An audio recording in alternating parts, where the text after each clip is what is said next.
네, 여러분 안녕하세요. 이제 형법에 이어서 이제 형소도 같은 방식으로 쭉 진행을 하겠습니다. 그래서 뭐 따로 OT는 하지 않고 오늘 이제 제가 그 뭡니까? 이 3차 모의고사 간이해설도 배부를 해드렸고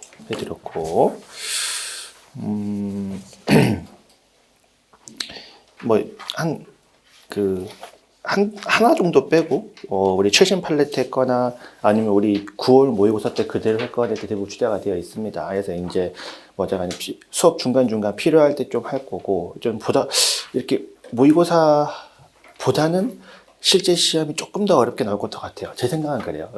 이번 모고는 좀 형소가 좀 쉽게 나온 편이어서, 그래서 이제 우리가 이 모고 쟁점이 나왔을 때, 응용해서 이것도 나올 수 있지 않을까 하는 것들 제가 좀 채워놨습니다. 그래서 이제 한번 보시면 될 것 같고, 그 다음에 기록도 그렇고, 모고도 그렇고, 형사소송법 같은 경우에 특히나 그러니까 저는 최대한 물론 이제 당연히 기존에 엄청 중요했던 것들도 또 정리를 하지만 최근에 중요했던 판례들의 쟁점들을 놓치지 않으려고 애를 쓰고 있어요. 이거는 제가 하지 않으면 여러분께서 이렇게 하실 수가 없잖아요. 강사의 역할이고 해서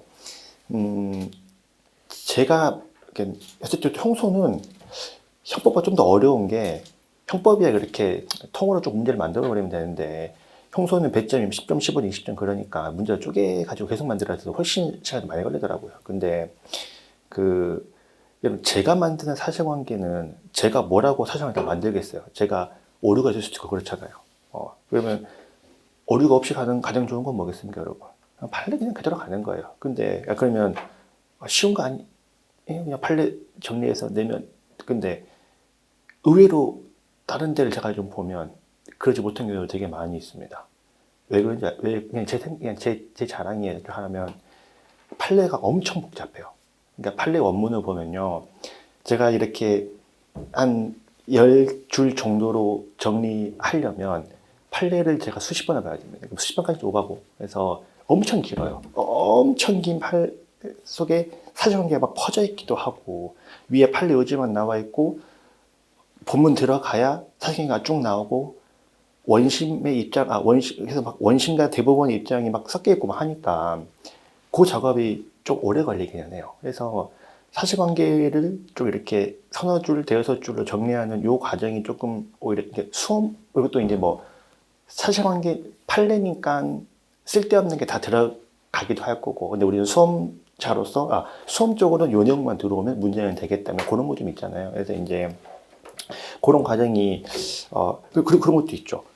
솔직한 말로, 내가 압수수색 현장을 내가 눈으로 직접 보지 않았고, 실제 판결에 보지 않았으면 이 그림을 그릴 수 있는 생각이 들긴 들어요. 이거를 그냥 정말 순서의 글로만 봤을 때, 이 절차가, 선우가 이게 1번이었겠고, 이거 2번이었겠고, 이게 3번이었겠구나라는 거를 그냥 판결로만 봐서 하기는 쉽지는 않습니다.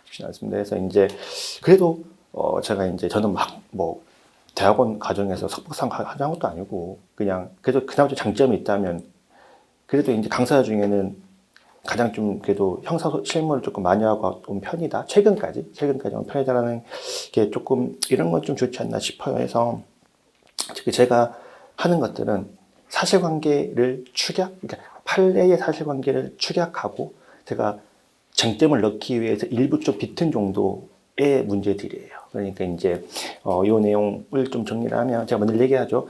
현실이 가장 영화 같기 때문에 이건 참고해서 보시면 될 것 같습니다. 그래서 제가 인위적으로 만든 거는, 그러니까 기본 사실관계를 바탕으로 일부 좀 응용하는 거는 좀 있는데, 기본적인 뼈대는 사실관계를 바탕으로 하고 있어서, 이것만 좀 잘 정리하셔도, 좀 충분하지 않을까 싶어요.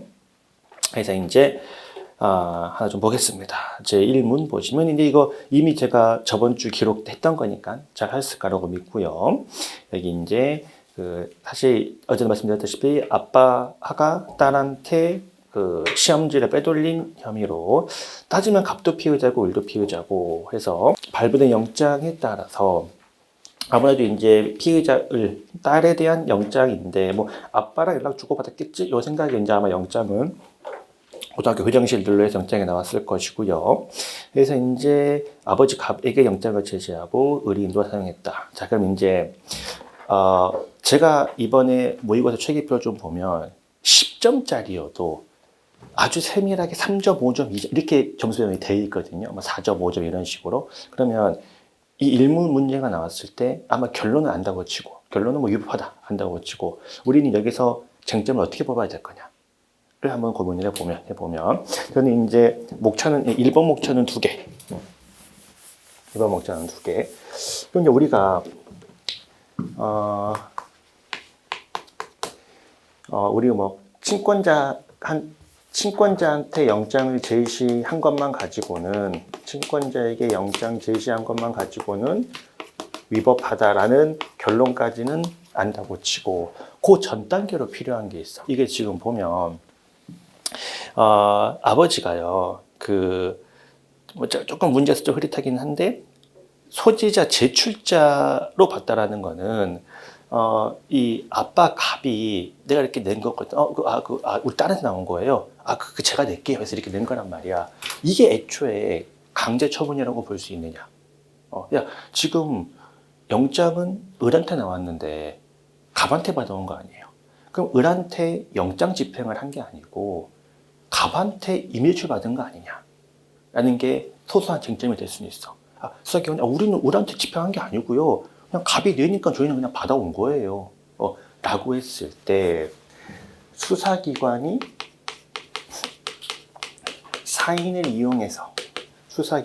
일반 사인을 이용해서 압수수색의 물건을 받아온 거. 이거 그냥 저희 임의대출 받아온 거니까 임의대출을 받아왔다고 치면 영장을 제시하고 참여하고 이럴 필요가 없잖아요. 아니면 사실상 사인을 이용한 강제 처분이냐. 그럼 영장도 제시를 해야 되고 참여권 보장도 해야겠죠. 그래서 이제 요게 이제 소목차로 첫 번째 목차로 들어가고 근데 이거는 사실상 수사기관이 사인을 이용해서 뭐 한 거예요? 강제 처분을 한 거라고 봐야겠죠. 그러려면은 영장 제시도 해야 되고 참여권 보장도 해야 되고 그러니 이 절차를 준수를 해야 되는데 영장을 제시하고 참여권 보장은 친권자한테 하는 것만 가지고는 위법하고 압수수색 대상자인 미성년자한테 직접 해야 된다. 미성년자에게 직접 해야 된다까지 정리해 두시면 되겠습니다.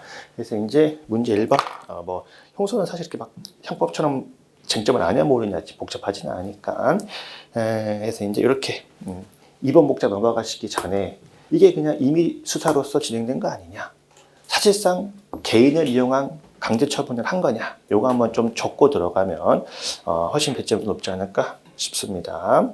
이렇게 보고 그 다음에 이제 제 2문 들어가시면 제 2문은 우리 모고의 출제가 모고 3쪽 모의고사 해설자료 있죠. 모의고사 해설자료 3쪽에 보시면 모의고사 해설자료 3쪽에 그 밑에 4번 문제 출제가 됐죠. 사경이 피의자에게서 압수수색 통지를 했는데 피의자는 참 안 하겠다. 근데 따로 의뢰 변호인에게는 통지하지 않았다. 적법한가요? 너무 쉽게 나왔죠. 이거 이제 제가 먼 얘기하지만 피해자들 우리가 잘 모른다. 똥을 좀 못 가리기 때문에 엄청 중요한 건데 참여 안 할게요. 라고 할 수도 있다. 근데 변호사한테는 따로 근데 현실적으로 여러분 평소 일반인들한테 변호인 잘 없겠죠. 그래서 변호인이 없 상관이 없는 거고. 그래서 보통은 첫 조사 후에 압수수색 할 때는 많이 있어요. 왜냐면 첫 조사 받으러 갈 때는 피의자가 변호인을 선임했을 거고 많을 수도 있겠지만 선임한 상태에서 1차 피신 마치고 그 다음 영장 집행하려고 할 때는 변호인이 있겠죠. 그럴 때는 변호인의 참여권은 고유권이기 때문에 변호인에게도 별도로 통지를 해야 된다는 사실 이제 다 잘 쓰실 거고. 그러면 그거랑 비교해서 오른쪽에 그러니까 우리 오늘 시험의 이문을 보시면 순서가 보시면 제2문 보시면 갑은 A에 대해서 긴급 체포가 됐고요. A가 긴급 체포가 됐고 A에 대해서 긴급 체포가 됐고요. 피의자의 동의 아래 영상과 관련 탐색을 하던 중에 A의 성관계 영상이 발견되자 그 즉시 탐색을 중단하고 영장을 신청했다. 왜 이 앞에는 뭐 이제 막 시험의 쟁점은 아니라고 치더라도 여기서의 사법경찰관은 긴급 체포 후에 피의자가 동의해서 휴대폰 봅시다 해서 보고 있는데 왜 지금 영상이 나오니까 탐색을 영장을 신청해요? 왜 그래? 여기서는? 지금 긴급 체포된 혐의는 뭐 때문인데? 그렇지, 스토킹이잖아. 스토킹 관련해서 제출을 해가지고 탐색을 하고 있는데 갑자기 발견된 증거는 뭐가 나왔어? 이 새끼 뭐야? 불법 촬영까지 했네? 성폭법 위반에 카찰이 나왔단 말이야. 그러니까 이거는 뭐가 돼요? 별건이 되니까 수사기관은 그 즉시 탐색을 중단하고 영장을 그러니까 굉장히 똑똑한 수사가 됩니다. 그래서 사실 이 수사관은 그래서 실제로 판례가 있거든요. 판례가 이래가지고 똑똑한 수사가 아니에요. 그래서 별건이니까 중단하고 그 즉시 영장을 청구해서 적법 절차를 지키려고 하고 있죠. 자, 그러는 찰나에 다음날 변호인이 선임이 되고요. 선임이 되고 사실 이 변호인은 우리 의뢰인이 긴급 체포된 걸 알았기 때문에 조만간 구속영장 실질 심사가 진행이 될 것도 알고 있을 거고 그럼 빨리 영장 심사 전에 이 변호인은 빨리 피의자 만나가지고 사건도 좀 파악을 해야 되고 바빠요. 돈 좀 받겠지만 자 그런데 이 변호인은 뭐 한다? 저 참여할게요. 뭐 굳이 이런 의사도 표시하지 않고 영장 진행 상황 같은 거 문의하지도 않았고 자 그러던 찰나에 이 영장이 발부가 된 거죠. 그러던 찰나에 이 영장이 발부가 돼가지고 그러니까 이 카찰에 대한 영장이 발부가 돼서 이 영장에 불과하여 다시 압수수색을 시작한다. 영장이니까 압수수색을 합시다. 압수수색을 진행을 한다.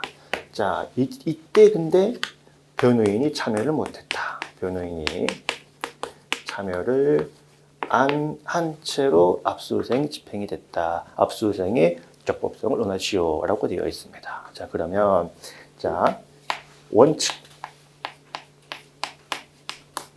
방금 배웠던 것처럼 변호인이 있는데 변호인 참여 없이 압수수색을 진행한 것은 원칙적으로 뭐다?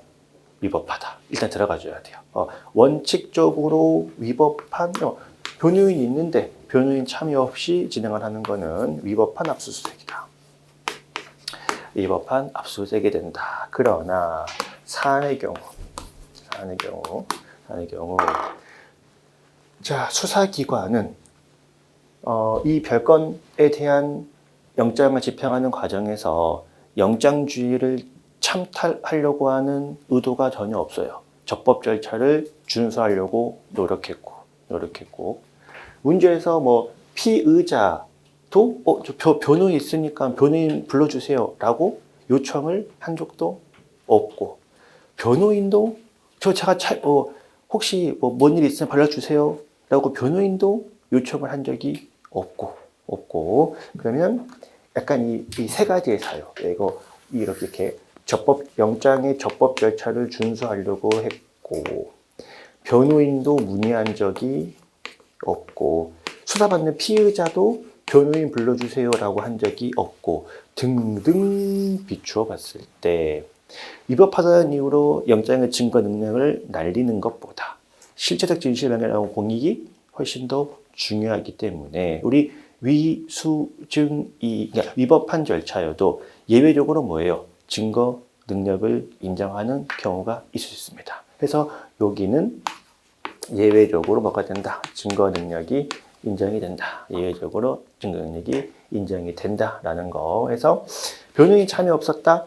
원칙 변호인이 있는데 변호인 참여 없이 영장이 집행됐다. 원칙적으로 뭐다? 위법한 거는 맞다. 그거는 맞다. 그런데 이제 여기서는 이제 이런 저런 사정 비춰봤을 때 수사기관이 영장주의를 회피해서 위법하게 증거를 수집하려고 했던 것으로 보이지는 않고 증거를 인정한다고 해서 피의자의 권리 보호에 소홀한 것도 아니고, 그래서 예외적으로 증거 능력이, 그러니까 적법해서 증거 능력이 인정되는 경우다라고 이제 목적 2개 적어가지고 정리하시면 될 것 같습니다.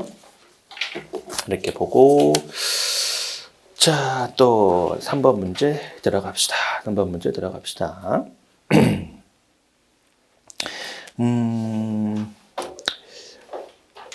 일단 이런 문제는 읽었을 거라고 생각을 하고 1번의 사진 촬영이랑 동그라미 4번의 사진 촬영에 있어서 둘 다 증거 능력이 인정될 수 있다고 치고 근거가 같아요, 달라요?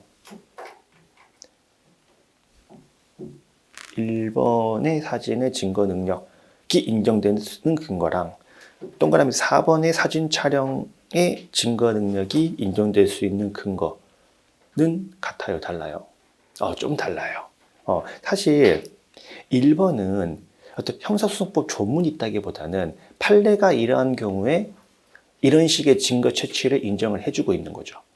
범행 직후, 그러니까 범행 중, 범행 직후에 통상적인 방식으로 사진 촬영을 하는 것은 영장이 없어도 증거 능력을 인정을 한다라는 판례 법리에 따라서 범행 중, 범행 직후의 장소 등에서 범행과 관련이 있는 거를 영장 없이 사진 촬영한다라고 해서 증거 능력이 없는 것은 아니다. 있다라는 것이 이제 판례를 통해서 1번이 인정이 되는 것이고, 반면에 여러분 4번은 뭘로 갈 수 있어요? 4번은 동그라미 4번은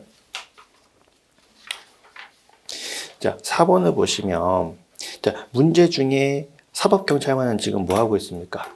사법경찰관은 그래서 이제 뭐 일단 읽어봅시다. 기니까 사경이 스토킹 문제로 신고를 당했던 갑이 가위를 휴대하고 서당을 확인을 하고 급히 사진 촬영을 했고, 그때 A로부터 갑이 자꾸 연락 오니까 강제로 들어가겠다, 협박 전화를 하고 있다. 지금 바로 협박을 하고 있네요. 그러니까 바로 스토킹, 특수협박죄 현행범으로 적법하게 체포하면서 임의 제출을 요구했다고 치고, 그 다음에 이제 이런 걸 확인하다가 이제 얘가 품속에 있던 가위가 있었으니까 야, 너 가위 내놔라고 했더니 아니, 가위는 그 범죄랑 관련이 없다라고 주장을 해요. 자, 그랬을 때 여러분 냉정히 여러분 수사관이면 야, 이 새끼야 너 이거 가위로 피해자 위해 가렸던 거 아니야? 그래서 그거 진짜 아니고 그 집에서 연락 와가지고 가위 사가는 거예요. 이런 일이 되게 발생할 수 있을 거 아니야. 그럴 때 수사관이 현장에서 바로 야, 이 새끼야 너 이거 범죄 소유했던 거 맞아? 하고 단정 짓고 가져오던 게 이제 옛날 시대인데, 요즘은 좀 하도 막 지랄지랄들 하니까 좀 애매해요. 그래서 조금 이제 좀 그러면 이제 사진만 찍고 마는 거죠. 그랬을 때 사진 찍을 수 있는 근거는 지금 여기가 체포 현장이죠. 체포 현장은 형소법 뭐에 있습니까? 216조가 있죠. 1항 2호에. 그럼 이거는 뭐 하는 거예요? 따지면 압수, 수색, 검증 중에 뭐라고 있는 거예요? 일종의 검증을 하고 있는 거죠. 일종의 검증을 하고 있는 거야. 그래서 이게 만약에 압수수색까지 들어가 버렸으면 바로 사유영장을 받아야 되는 건데, 검증의 정도에 그친 것에 불구하고 따로 점유자는 게 없기 때문에 이제 영장까지는 필요가 없는 거죠. 그래서 이제 1번의 1번의 사진 촬영이 적법한 근거와 4번의 사진 촬영이 적법한 근거를 좀 구분해서 우리가 조금 파악할 줄 알아야 되고, 다시 이제 올라가서 동그라미 2번 봅시다. 현행범으로 적법하게 체포를 하면서 휴대전화에 대한 임의 제출을 요구했다. A가 잠시 머뭇거렸으나 휴대폰은 말없이 임의 제출을 했고요. B는 갑의 휴대폰을 확인해서 수차례 연락한 내역, 카카오톡 메신저 내용을 압수했다. 그래서 이제 1번 문제는 이제 판례 법리 정리하는 걸로 하고, 2번 내려오시면 갑이 휴대폰의 임의 제출의 임의성을 부정하는 경우에 휴대폰에 수집된 증거의 증거능력을 논하고, 자 그러면 재판 과정에서 임의성을 부정한다. 자 그러면 이것도 목차를 따지면 두 가지. 피해자 입장에서 공판 때 뭐라고 한다고? 아니 판사님, 애초에 제가 지금 현행범 체포되고 있는데 임의 제출이 말이 됩니까? 당연히 강제집행이죠. 이 말은 틀리죠. 판례가 체포 과정에서도 뭐는 가능하다. 임의 제출은 가능할 수 있다. 근데 정말로 그 임의 제출은 뭐여야 된다? 피의자의 자발적인 의사에 따른 임의성이 있어야 되고, 거기에 대해 다툼이 있으면 그 임의성에 대한 입증은 누구한테 있다? 검사한테 있다. 그래서 검사가 임의성을 입증하면 증거가 될 거고, 입증을 못하면 증거가 안 될 거고. 지금 제가 말씀드리는 내용들을 모르는 건 없을 텐데 한번 내가 논리적으로 잘 정리했나 생각해 보십시오. 이걸 막 산재에서 퍼뜨리지 말고 논리적으로 내가 깰 수 있나 한번 조금 떠올려 보시고요. 자, 그럼 그 뒷문장 문제에서 이제 별개의 쟁점으로, 만약 현장에서 갑이 저 이미 제출 안 할 건데요 라고 해버리면 피의가 압수할 수 있어요, 없어요? 당연히 있지. 방금 이게 여기 체포 현장인데, 체포 현장이니까 216조 2랑 2호에 따라서 사진 촬영처럼 검증할 수도 있는 거고, 그냥 내가 압수수색해서 가져와 버릴 수도 있는 거고, 가져와 봤는데 내가 증거랑 관련이 없었네, 돌려주면 되는 거고, 너 이거 범죄랑 관련 있는 거 아니야, 사후영장 받으면 되는 거고. 그러니까 압수를 거부한다면 216조 1항 2호에 따라서 압수수색을 진행을 하면 되겠죠. 그래서 이렇게 보시면 되겠고, 자, 그 다음에 3번에 보시면, 갑의 휴대폰에서, 자, 지금, 갑은 현행범 체포되는 이유는 누구에 대한 스토킹 혐의? A에 대한 스토킹 혐의로 체포가 되고 있어요. 근데 이 새끼 폰을 봤더니 뭐야? 싫다는 B한테도 계속 연락하는 얘기 있어. 그러면 A의 스토킹 혐의로 체포 중인데 B에 대한 스토킹 혐의도 체포 현장에서 압수한 다음에 증거로, 그러니까 A에 대한 스토킹에 대한 체포 과정에서 수집된 증거를 B에 대한 스토킹 혐의에 대한 증거도 압수할 수 있다, 없다? 압수할 수 있다, 없다? 이것도 그래서 우리가 연습한 적이 있죠. 이거 지금 단순한 동종의 건이라고 해서 혐의와의 관련성이 인정되는 것은 아니기 때문에 그랑의 별건 압수로서 위협하겠지만, 이 새끼 봤더니 상습범이네. 상습성의 발현, 범죄의 기호성의 발현이라는 정황으로 인정될 수 있으면 간접 증거, 정황 증거로서 관련성이 인정된다 해서 목차를 나눠서 단순 동종의 이유만으로 압수를 했다면, 단순 동종만 가지고는 혐의와 관련성이 부정이 되기 때문에 증거 능력 부정될 것이다. 그런데 목차 2번, 상습성의 발현, 이라는 목적으로 압수수색을 했을 때는 간접 증거, 정황 증거로서의 증거 능력이 있기 때문에 증거 능력 인정될 것이다. 이것도 우리 연습했었죠. 꼭 한번 하시면 될 것 같고, 이게 지금 올해도 판례가 계속 나왔어요. 올해 판례가 계속 나왔기 때문에 작년에 기록형이 비슷한 게 출제됐었고, 작년에 기록형 유죄점이 나왔었고, 올해는 더 사량이 나올만 하니까 좀 기억해 놓으시고, 엊그제 옛날에 그거 있어요. 막 한동훈이 국회에 나와가지고 노웅래 전 의원 뇌물 사건 관련해 가지고 자기는 돈 건네는 바사락 소리가 들리는 것처럼 막 뇌물죄에 있어서 이렇게 명확한 증거를 본 적이 없다. 노웅래 의원 체포동의안 가결 요청이 나왔을 때 국회에서 법무부 장관으로서. 그래서 어제 무죄 나왔죠. 1심 법원에서. 1심 법원에서 한동훈이 막, 내가 20년간, 아시다시피 20년 검사를 했고, 이만큼 수사를 많이 해봤는데, 이런 뇌물 사건에서 이렇게까지 명확한 증거를 본 적이 없다. 돈 건네는 박소리 들린다. 뭐 이렇게 한 적이 있어요. 어제 무죄 나왔거든. 그 노은게 저 노은 무죄 나왔어요. 그래서 이유는 뭔지 알아요? 이거야. 별건이라는 거예요.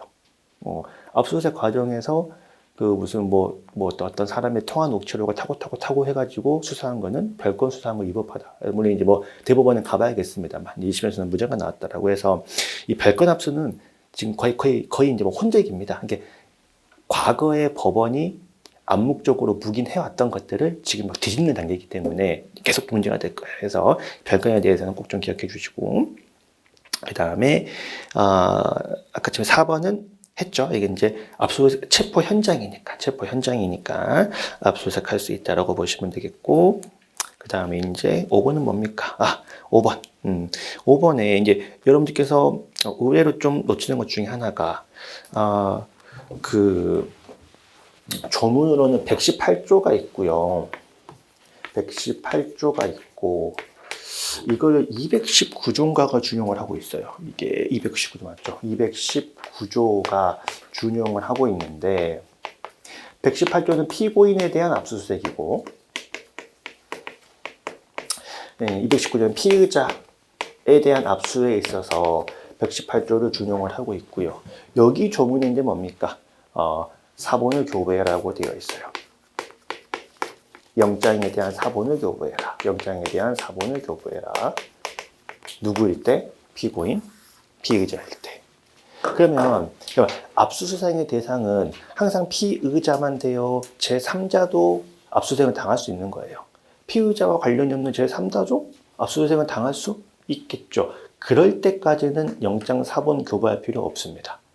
압수수색의 대상이 피의자일 때 사본까지 주고 와야지. 피의자가 아닌 제3자라면 영장 제시하면 되는 거고, 충분히 제시하면 되는 거고, 사본을 교부할 필요까지는 없다. 그럼 이제 이번 건에서도 갑의 범죄 혐의 때문에 K 데이터 회사를 방문해서 K 데이터 회사 담당자한테 영장을 제시했으나 영장 사본을 교부하지는 않았다. 근데 이 K 데이터 담당자는 누가 아니기 때문에, 피해자가 아니기 때문에 영장을 충분히 제시하고 혐의와 관련이 있는 것만 집행했으면 되는 거지, 사본을 교부하지 않았다라고 해서 위법한 압수수색이 되는 것은 아니다까지 이제 보시면 되겠습니다. 여러분, 이거 본 김에 오늘 선택형 문제를 하나 같이 이어서 볼게요. 어디를 좀 볼 거냐면 10번 문제 있죠. 선택형 문제 10번. 선택형 문제 10번에 지금 기억이 있어요. 기억. 여러분, 기억은 왜 틀린 지문이에요? 10번의 기억 지문. 지금 이게 지금 10번 기억 지문이 아까쯤에 그 체포 현장.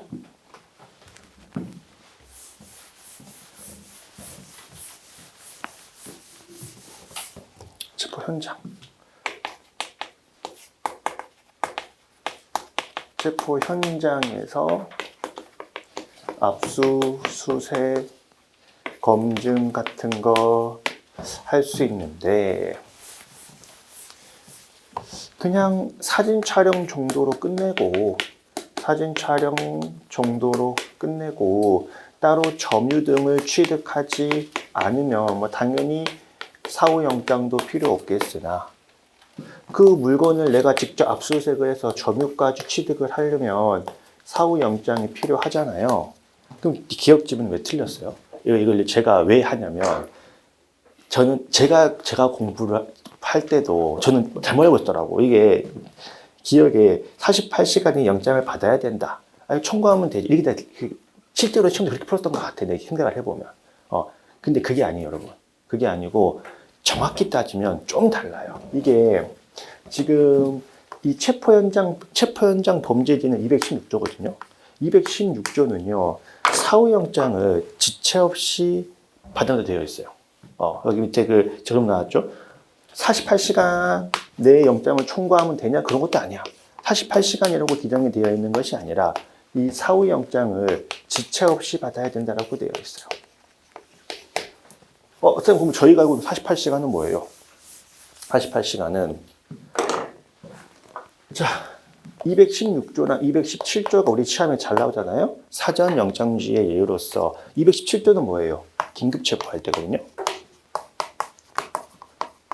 긴급 체포할 때 체포지가 아닌 긴급 체포자의 주거지 등으로 가가지고 뭐 할 수 있어요? 압수수색 할 수 있죠. 그럴 때 긴급 체포할 때 주거지 등에 대한 압수수색은 우리가 뭐라고 했어요? 압수는 24시간 내에 하고 사후 영장은 언제 하고 48시간 내에 하고. 그래서 이 긴급 사전 영장주의 예로서 긴급 체포할 때는 48시간.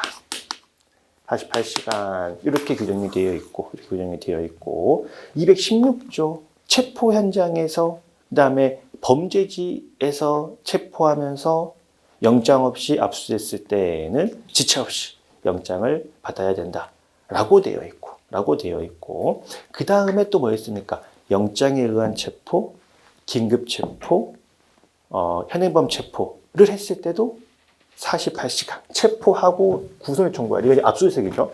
이거 중에는 압수수색 영장이고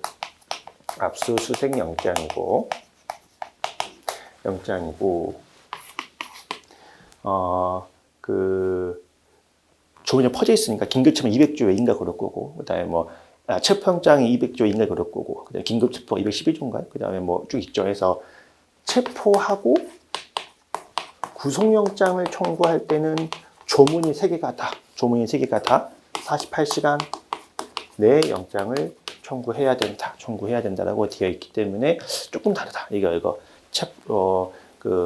현행범 체포할 때의 압수물은 지체 없이, 그다음에 긴급 체포할 때 48시간, 체포 구속영장 48시간 선택형 문제에서 그래서 강사하면서 알았어 저 이거. 그래서 제가 그때 진짜 강사 이렇게 쭉 하면서 알게 되면서 진짜 몰랐는 걸 생각했거든요. 그래서 아무튼 뭐 그거 하나 선택형 문제니까 하나 좀 기억해 두시면 되겠습니다.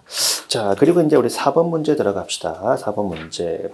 사실 이제 이것도 사실관계가 한 20줄 돼요. 왜 20줄 되냐면 지금 갑이 실제 사건은 공수처에서 수사를 받기도 하고 검찰청에서 수사를 받기도 해요.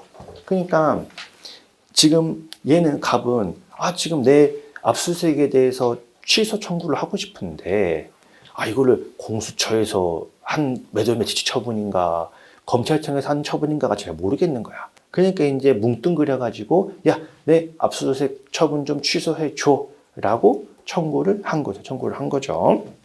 그러니까 이제 수사기관이 2021년 9월 초순경부터 11월 30일까지 갑을 대상으로 실시한 압수수색에 대해서 통지 절차 거치지 않았기 때문에 피해자 참여권을 보장 안에 압수수색 처분을 모두 취소한다라고 했으나 원심 법원은 야 이거 그래서 너 언제 건데 야 그 사이에 9월부터 11월까지 압수수색 뭐 어떤 거 취소하는 거야 특정이 안 됐기 때문에 이를 기각했을 때 법원의 결정에 대해 적법성에 논하시오라고 되어 있습니다.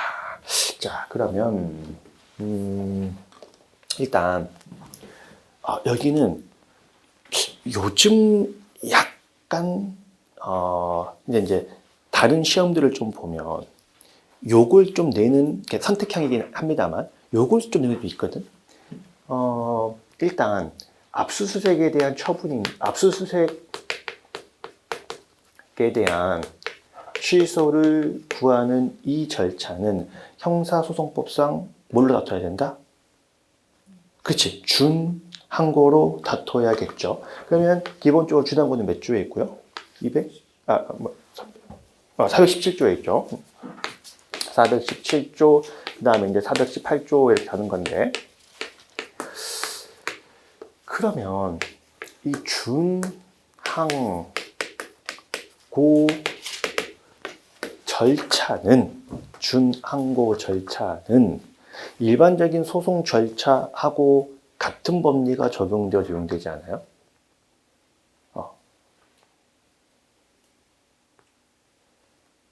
자, 어제 형법 문제 풀 때 그 마약 사건인데 판사가 선생님 저 구형해 주세요. 그랬더니 피고인에게 징역 2년 선고 주시기 바랍니다. 이렇게 구형을 딱 해요. 자, 그럼 판사가 검사님? 그래서 예. 모수 추징 어떻게 물어본단 말이야.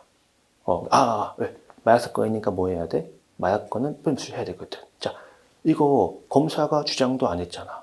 그럼 피고의 입장에서 판사님 잠시만요. 지금 검사가 주장 안 했으면 저 모수 안 받는 건데 판사님 챙기시는 거 위반 아닙니까? 모 위반 아닙니까? 재판 절차에서 모 위반 아닙니까? 당사자, 주의를 위반한 거 이거 주장하지 않는 거에 판사님 그 인정하려고 하십니까? 판사가 뭐라 그래요? 형의 적용은 법원이 그렇지 직권 조사사항이다. 자, 여기에 이제 직권주의랑 당사자주의의 큰 차이가 드러나는 거죠. 자, 형사소송은 기본적으로 뭐예요? 당사자주의예요. 검사가 주장하지 않은 사실을 법원이 인정했건 유죄할 리도 없는 거고. 물론 이제 일부 공익적 목적에서 피고인 이의할 수 있습니다만, 기본적으로는 양측이 주장한 거를 바탕으로만 법원은 판단을 하고, 자칫 법원이 잘못 개입하면 뭐가 된다고? 법원의 재판 개입이 됨으로써 성명권 행사도 신중할 필요가 있다. 자, 항고 절차, 내지는 준항고 절차. 이게 일반적인 소송 절차가 어떻게 다를까? 다르다고 봐요. 이거는 약간의 좀 재판 외의 어떤 법률 위반 사항 같은 거를 검토하는 거잖아요. 이거는 기본적으로 당사자주의가 아니라 직권주의가 적용되는 절차라고 이야기를 합니다. 되게 중요한 얘기죠, 여러분, 이거. 그래서 요즘 요거 자꾸 내요. 그 선택형 같은 문제에서 다른 국가고시에 자꾸 내거든요. 그래서 이 준항고 절차는 일반적인 형사 소송 절차하고는 조금 다르게 일반 형사소송은 당사자주의의 관점에서 진행이 되는데 이러한 항고 혹은 뭐 준항고 이런 절차는 기본적으로 법원에 왜냐면 이제 뭐 절차상 법률 위반이 있냐 없냐 뭐 그런 거잖아요. 이런 것들은 법원이 따져보는 문제이기 때문에 기본적으로 직권주의가 적용이 된다. 자, 그러면 결론이 나올 수 있죠. 야, 네가 특정자 못했네. 야, 그러니까 너 이건 네가 잘못했어. 라고 바로 갈 게 아니라 법원이 뭐야? 좀 챙길 수 있으면 챙겨라는 이야기야. 이런 이야기에서 기본적으로 준항고 절차는 첫 번째, 직권주의가 적용된다. 직권주의가 적용된다. 그 다음에 두 번째, 이건 압수수색을 당할 때 여러분들 내가 압수수색을 당해? 나는 법조인이고 눈 부릅뜨고 보겠지. 내가 참여해가지고 새끼 보나 안 보나. 이틀 뒤에 또 저희 갑니다. 또 눈 부릅뜨고 보겠지. 3일 뒤에 또 갑니다. 그러면 여러분 압수수색을 30번 당하면 계속 가가지고 볼 수 있어요. 나중에 그 자포자기입니다, 여러분. 그래, 마음대로 해라, 뭐. 그러니까, 이렇게, 얘도 지금 비슷한 거거든. 얘도 지금 막 공수처에서 압수수색 받고, 검찰에서 압수수색 받고, 그럼 그때마다 막 통지를 받았다가, 못 받았다가, 못 받았다가, 막 지도 헷갈리는 거야. 그래서, 기본적으로 수사기관의 주도 아래 진행되는 압수수색 과정에 피의자의 참여권이 아무리 법에서 보장됐다고 할지라도 현실적으로는 제한될 수밖에 없다라는 게 판례 표현입니다.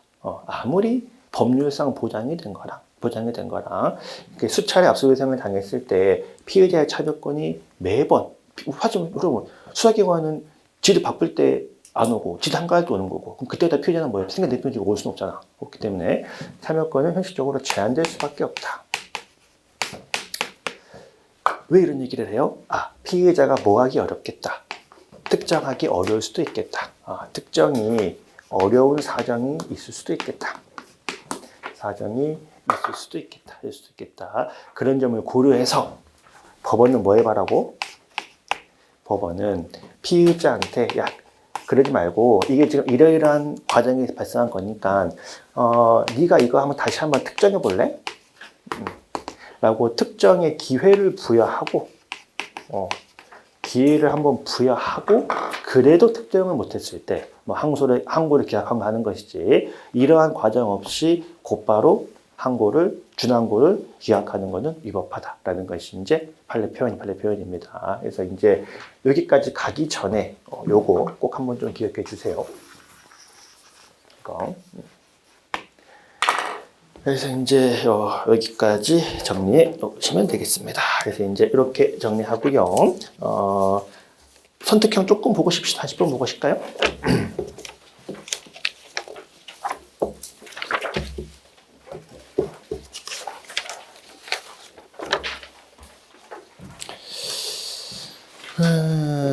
자, 1번에 보시면 고소에 대한 설명이라고 되어 있고 1번에 의사 능력만 있으면 고소할 수 있을 거고 자, 그러니까 2번에 나오죠. 반의사 불벌죄에서 처벌 불원의 의사 표시의 부존재라고 하는 것은 당사자가 주장해야 되는 것이기 때문에 법원의 직권으로 조사할 수는 없다.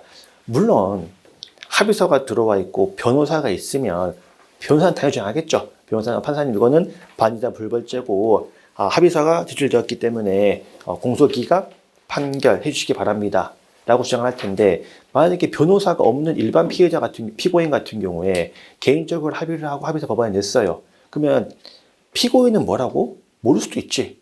근데 이제 당연히 뭐라고? 법원은 반의사 불벌죄에서 소송 조건이죠. 소송 조건은 직권 조사해야겠죠. 그래서 법원의 직권으로 조사할 수는 없다. 틀린 지문 확인을 해야 된다라고 이제 보시면 되겠고요. 3번 친고죄 적법한 고소는 자유로운 증명이죠. 왜? 범죄 증명 사항이 아니니까. 소송 조건이니까 자유로운 증명 사항이고 일제의 일부에 대한 고소의 효력은 일제 전부에 대해서 미친다 해서 포괄일제 중 일부에 대한 고소는 포괄일제 전부에 대해 미칩니다. 따라서 일제 일부는 전부에 대해 미친다. 그 다음에 4번에 너무 어렵기 때문에 고소 능력, 옛날에 성범죄가 친고죄일 때 너무 어린 나이에 범죄를 당해서 고소 능력이 없었으면 고소 능력이 생긴 이후부터 기산한다라고 이제 보시면 되겠고요. 5번 법정 대리인의 고소권, 고유권이기 때문에 피해자의 고소 기간이 도가했어도 피해자의 의사에 반해서도 뭐 할 수 있다, 고소할 수 있다까지 이제 보시면 되겠습니다. 자, 그리고 이제 2번 봅시다. 피신조서 작성과 관련을 해가지고 1번에 보시면 여러분 기억이 우리가 흔히 얘기하는 312조 1항 또는 3항의 무슨 조건이에요? 그치, 적법성에 따른 거예요. 적법한 절차에 따라 진행이 된 거 맞냐? 네, 기재를 하는 거죠. 따라서 피의자가 조서 장소 도착한 시각, 마친 시각, 그 다음에 이렇게 이런 과정을 별도의 기록에 편철해야 된다. 혹은 조서에 넣을 수도 있고요. 여러분, 그래서 사법경찰관이 참고인을 찾아가서 이거 좀 이게 선거 내용이었는데 이 건 관련해가지고 아시는 것 좀 적어주십시오. 그래서 이제 참고인이 규칙에 그냥 적어주고 받아왔다. 그 조서는 증거 능력이 있었다 없었다. 거기에 여러분 수사관이 자 지금 7월 17일 4시부터고요. 자 적고 시작하세요. 지금 6시 반이네요. 이렇게 이걸 안 적었거든. 이렇게 안 적었기 때문에 312조에 따른 증거가 안 됐다. 왜? 312조 사항도 뭐예요? 적법한 절차가 필요한데 이러한 과정이 적혀있지 않으면 312조로서의 능력은 안 된다라는 것이 판례 입장입니다. 적법성 필요하고요. 니은에 변호인의 조력을 받을 권리는 피의자의 권리이기도 하고 변호인의 권리이기도 하죠. 변호인 입장에서도 충실하게 피의자를 조력을 해야 되는 것이기 때문에 변호인의 기본권 보장을 위한 것으로서 인정될 수 있다. 헌법재판소 판결문이고요. 그 다음에 디귿 순수 암기 문제기는 해요. 조문에 돈이 많네요. 변호인이 2명 이상이 있을 때 보통 한 명 데리고 들어갑니다. 한 명 데리고 들어가고 사실 실무적으로는 피의자가 지정을 해요. 누구랑 가겠다 지정을 하는데 혹시 지정하지 않으면 검사 또는 사기관 이를 지정할 수 있다라고 되어 있어요. 뭐 경우에 따라 2명 들어갈 수도 있는 거죠. 근데 이제 반드시 한 명 지정해야 되는 건 아니고, 근데 수사는 한 명만 들어오겠습니다라고 지정할 수 있다라고 되어 있습니다. 조문이기 때문에 그냥 한번 넣어놓은 거고. 리을에 변호인은 검사, 사경에 승인이 없더라도 신문 중에 의견 진술할 수 있다? 아니, 원래는 동의를 얻고 진술하는 게 원칙이고요. 대신에 뭡니까? 부당한 신문 방법에 대해서는 그 즉시 이의를 제기할 수 있죠. 그래서 기본적으로는 신문 중이기 때문에 동의를 얻어서 진술을 해야 되지만, 의견을 말해야 되지만, 막 협박한다, 부당한 신문 방법에 대해서는 즉시 이의를 제기할 수 있다까지 이제 보시면 되겠고, 미음에 언제까지 나오세요? 라고 하는 피의자의 출석 요구는 물론 원칙적으로는 서면으로 하는 게 맞습니다. 몇 월 며칠 몇 시까지 나오세요. 근데 제가 해보면 10건 중에 1건 정도 서면이 오고요. 10건 중에 9건은 전화 문자로 많이 합니다. 그래서 이제 원칙적으로는 이렇게 되어 있는데 반드시 이럴 필요는 없어요. 원칙적으로는 이 정도는 되는 거고, 예외적으로도 전화 동을 할 수 있는 조문이 있습니다. 그래서 그 밑에 수사 준칙이 나와 있죠. 그보다 상당한 방식으로 출석 요구를 할 수 있다라고 되어 있으니까 반드시 이럴 필요는 없어요. 넘어갑시다. 자, 그 다음에 3번에 기억 보시면, 이거 긴급 체포 요건을 갖추었는지는 체포 당시가 기초가 될 거고요. 이 새끼 뭐 도주 우려 혐의가 명확하다, 이런 판단에 있어서 수사기관에는 뭐 상당한 재량이 있다고 했었죠. 상당한 재량을 주어줘야 체포도 할 수 있겠죠. 그 다음에 니은에 긴급 체포했을 때 영장 없이 체포 현장이니까 현장에서 압수수색을 할 때는 지체 없이 영장을 청구해야 되고요. 영장 안 나오면 즉시 반환한다라고 되어 있고, 3번에 피해자가 이미 재출석을 했고 잦은 출석을 했고 그 과정에서 장기 3년 이상의 범죄를 했다고 볼 상당한 이유가 드러나고 도주할 우려가 인정되면 긴급 체포도 가능하다. 이건 왜 문제가 돼요? 지금 피해자가 뭐 했어? 출석을 했잖아. 출석을 했는데 도주의 우려가 있어요?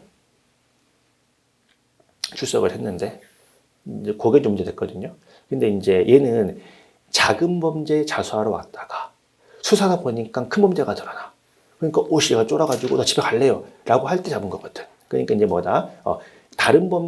다른 중한 범죄가 별도로 드러나서 도주의 우려가 생겼을 때는 뭐도 가능하다? 긴급 체포도 가능하다. 까지 이제 보시면 되겠고요.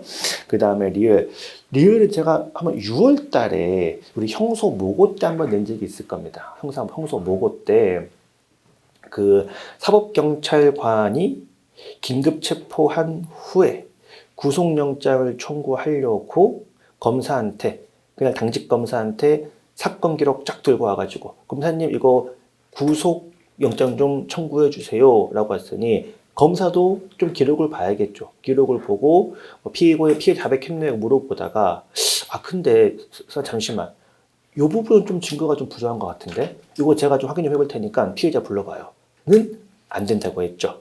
구속의 적법성을 보호하기 위한 거는 안 되고, 기록을 보고 수사관님 이거 위법하게 체포하신 거 아니에요? 권리고지한 거 맞아요? 제가 피해자 물어볼게요. 긴급 체포의 위법성을 따지는 걸로는 가능하다 해서 구속의 적법성을 보호하는 거는 안 되고, 긴급 체포의 위법성을 따지는 거는 되고 해서 그 부분에서 보시면 되겠습니다. 해서 그 긴급 체포의 적법성을 의심할 만한 사유로는 가능하고요. 마지막 줄 이때 구속영장의 사유를 보호하기 위한 목적으로는 안 된다까지 보시면 되겠습니다.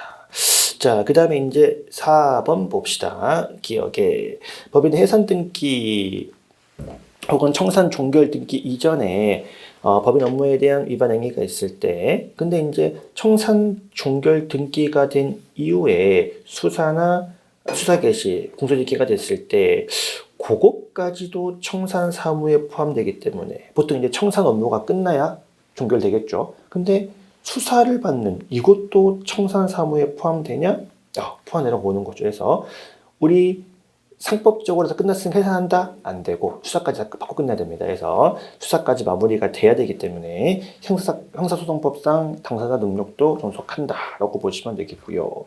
그 다음에 뭐 니은 같은 거 솔직히 이제 암기 문제기는 하죠. 근데 여러분 제가 그러니까 모든 문제에 조문 문제가 나오면 조문의 내용을 일부 다 실어놨거든요. 일부 좀 보시라고 해서 제가 좀 오래 좀 출제된 조문 문제를 좀 많이 모아왔어요. 대부분 오래, 뭐 조문 너무 많잖아. 조문 너무 많아가지고 답은 좀 어렵고, 제가 또 올해 이런저런 국가고시에 출제가 되었던 조문들만 좀 모아놨거든요. 그렇기 때문에, 이번엔 5회차에 실려있는 조문 문제도 좀 챙겨봐 주십시오. 그래서 조문 다 실어놨거든? 실어놨으니까. 니은에 보시면, 유죄 선고를 받은 피고인이 재심에서 재심 판결 전에 사망을 했을 때 공소기각 결정을 해야 된다. 이게 그냥 일반적인 재판이었으면 그럴 수 있겠죠. 근데 이제 그 밑에 조문 내려오시면, 원래 이제 328조에 만약에 피고인이 재판 중에 사망했다. 그럼 공소기각 결정이에요. 판결은 아니고 공소기각 결정을 해야 되고, 일반적인 형사재판 중에 피고인이 사망했다. 공소기각 결정을 하는데 438조 재심 중에 피해자가 사망을 했다. 근데 438조 2항을 보시면 328조는 전항의 경우에 적용하지 않는다. 1. 사망자가 재심 청구가 있을 때. 그러면 재심 청구가 있고 사망을 했을 때는 공소기각 결정을 적용한다, 안 한다? 적용하지 않는다는 얘기예요. 라는 얘기는 계속 재판을 한다는 거죠. 따라서 일반적인 형사건이었으면 사망했다, 공소기각 결정. 근데 재심 중에 사망을 했을 때는 재심자 이익을 위해서 재심을 할 필요가 있다. 해서 재심 판결 전에 사망을 했다고 해서 공소기각 결정하지는 하여야 한다는 아니다. 자, 그 다음에 이제 D급 보시면 피고인 피의자가 법인인 경우에 그 대표자가 수행인을 대표하지만 수인이 공동하여 법인을 대표할 때는 대표자 각자가 법인을 대표한다. 그 중에 한 명을 뽑아야 된다. 그때도 각자가 대표한다. 역시 조문이 있습니다. 역시 조문에 27조에 있죠. 27조에 1항에 보시면 피고인 피해자가 법인이면 대표자가 대표하고요. 2항이 수인이 대표할 때는 각자가 대표한다. 수인이 공동대표인 경우에도 각자가 대표한다까지 이제 보시면 되겠습니다. 그 다음에 이제 리을의 반의사불벌죄에서 피의자 피고인이 미성년자지만 의사 능력이 있으면 피해자 당연히 혼자 할 수 있다까지 이제 보시면 되겠습니다. 그래서 여기까지 보고 우리 5번부터 10번만 쉬었다가 이어서 보겠습니다.